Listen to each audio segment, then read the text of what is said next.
Ditolaknya hibah anggaran KONI Sumsel tahun 2024 dibenarkan oleh Ketua DPRD Sumsel Anita Nuringhati yang ditemui beberapa waktu lalu. Menurut Anita, penolakan hibah anggaran untuk KONI Sumsel sebesar 20 miliar rupiah disebabkan karena KONI Sumsel belum banyak melampirkan usulan dana yang dibutuhkan ke DPRD Sumatera Selatan. Serta juga usulan anggaran tersebut yang diajukan dinilai oleh DPRD Sumsel belum memenuhi syarat, sehingga Badan Anggaran DPRD Sumsel belum dapat memenuhi anggaran KONI Sumsel tahun 2024.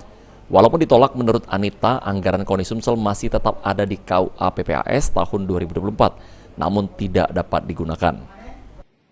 KONI adalah organisasi untuk pembinaan. Yang diusulkan masih kita melihat masih belum memenuhi harapan untuk pembinaan atlet Provinsi Sumatera Selatan, dan kita melihat bahwa kalau toh ini kita anggarkan, ya memang itu tidak ada sangkut pautnya dengan yang sekarang, karena tentunya nanti ini akan dilaksanakan di 2000. Sementara itu, Gubernur Sumsel Herman Deru menjelaskan ditolaknya hibah anggaran KONI Sumsel 2024 masih bisa dilakukan perbaikan pada perubahan anggaran nantinya. Dan saat ini dana KONI Sumsel tersebut masih ada di Dinas Pemuda dan Olahraga Sumatera Selatan. Masih ada di perubahan. Bisa diangkat di Spora tetap diangkat. Di Spora.